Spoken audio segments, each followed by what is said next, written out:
Hello travelers, this video will recap the Archon Quest A Space and Time for You in 12 minutes. The quest starts with the traveler and Payman arriving in the Collective of Plenty, where they find Ianson at the entrance. Ianson informs them that she needs assistance with patrolling, as the tribe is about to host a bodybuilding competition and thus there weren't enough people to be on patrol. After agreeing to the request, traveler make their round around the tribe's territory. This results in them finding a hidden cave, discovering a sleeping Hillicurl inside. The Hillicurl, who suddenly awakens and seeing the two, immediately runs away while leaving a shining object on the ground. Upon investigation, the traveler realizes that it is the key to the hibernation chamber on the spaceship, which Payman realizes is the one that brought them to Tavit.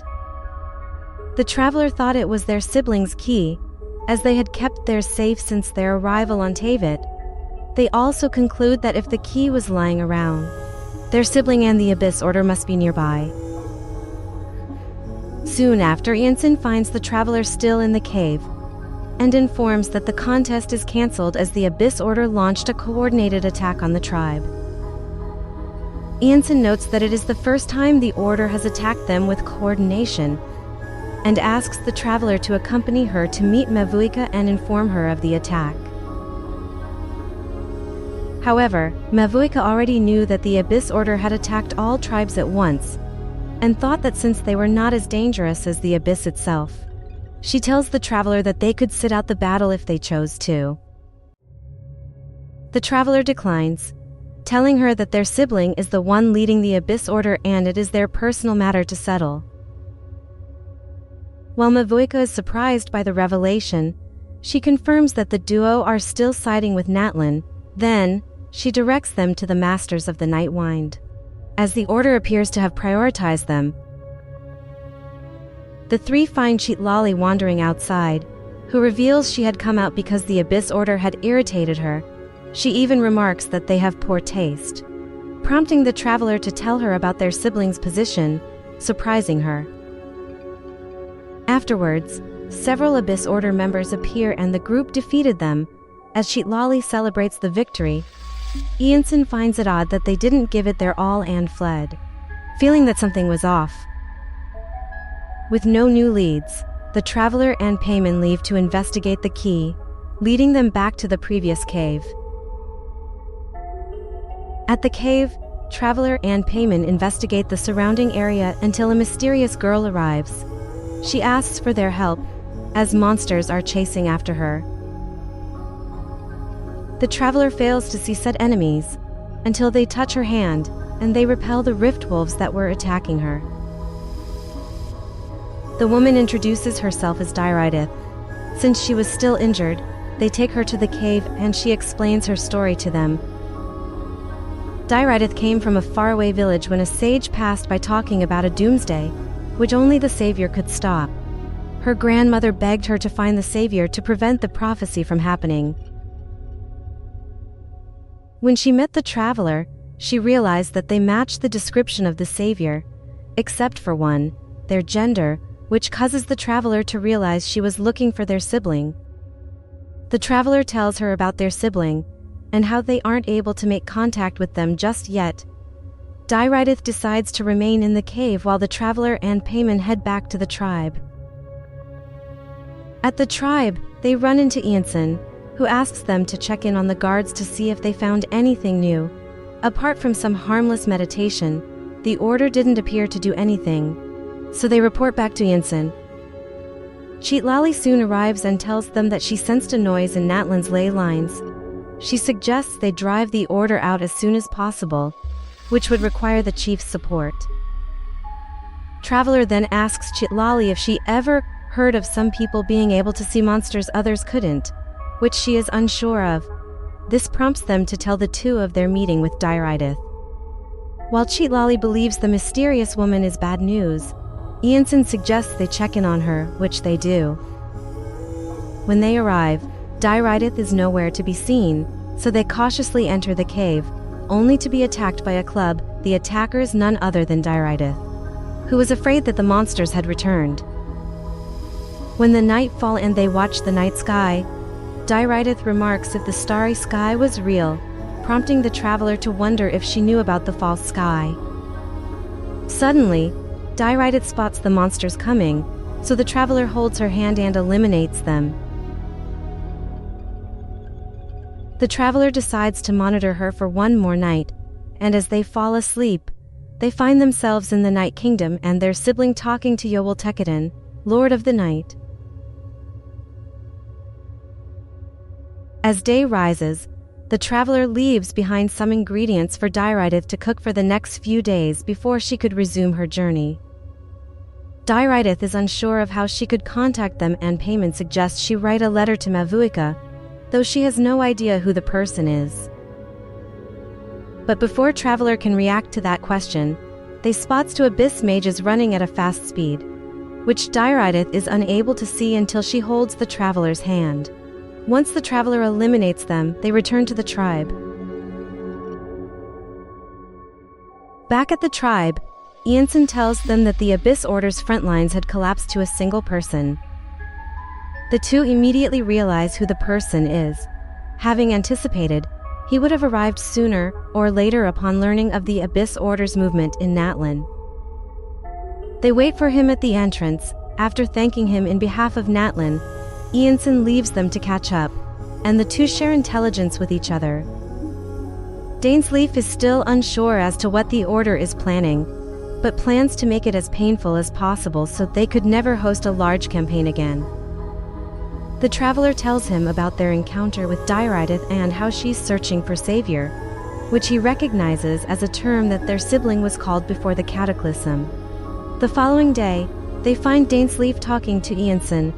Ianson reveals that the Scions of the Canopy found the Order's headquarters, stationed at Okkanatlan. Dainsleif decides to go alone, and this forces the traveler to accompany him there. With Dainsleif's assistance, they power through the Order's defenses, though he notes that their sibling is not present and wonders who is ordering them. At the center of the stronghold, they find an iniquitous Baptist who reveals that the Order's wishes had finally been fulfilled. The sibling had used the loom of fate to reweave Kenria Slay. Dainsleif asks about its location, but the Baptist tells them if they had noticed anything different since the start of the war.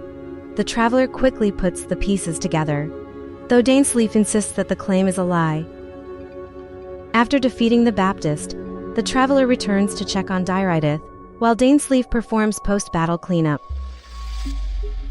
The Baptist manages to injure him, and Dainsleif realizes the Baptist is Hayden, his former master.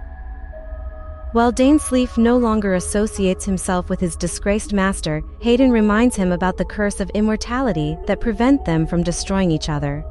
But Dainsleif insists on giving him 100 deaths, which he follows up on.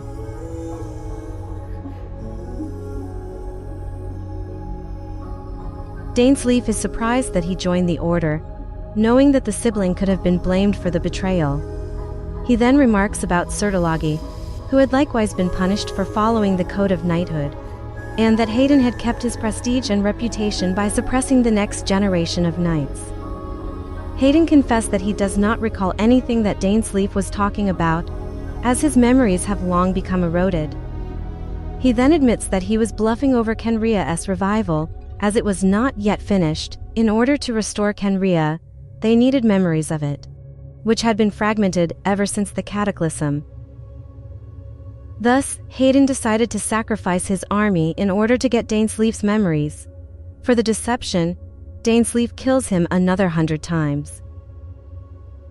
Elsewhere, the traveler catches up to Dairideth, with the two realizing they were from different points in time. ディレルねえ大丈夫何かあった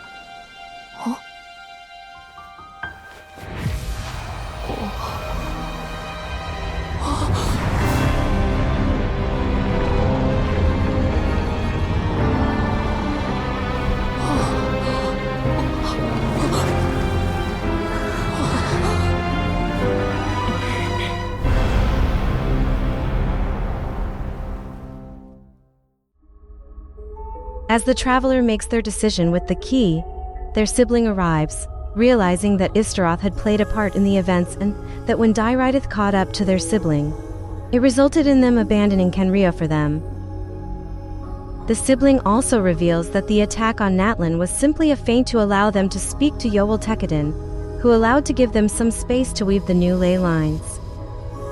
With it, they created a superimposition on Natlin, thus resulting in Dairideth being able to see the traveler. This also resulted in them creating the Atlas of the New World, which contained New Kenrya's ley lines. All they needed was a space to lay them down, and this would be required to speak to the heavenly principles as equals. The sibling then leaves them, hoping that their next meeting would come in the New World. なぜかわからないけど、ホタルの言ってることはどこか他人事みたいだ。ホタル、その計画は本当に俺たちにとって意味のあるものなのか。最初から全部私とお兄ちゃんだけの問題。さようなら、お兄ちゃん。旅の終点で二人の新たな始まりが待ってる。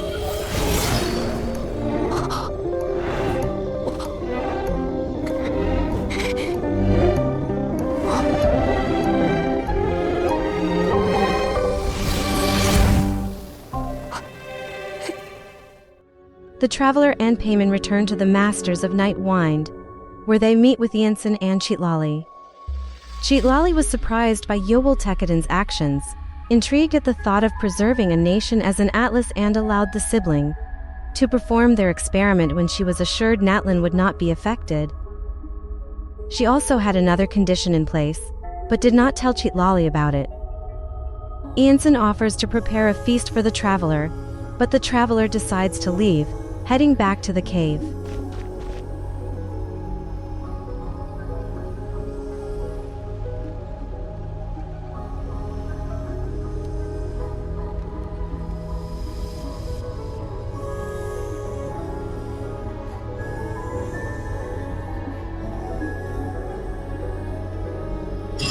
That's the end of the Archon Quest: A Space and Time for You. Thank you for watching.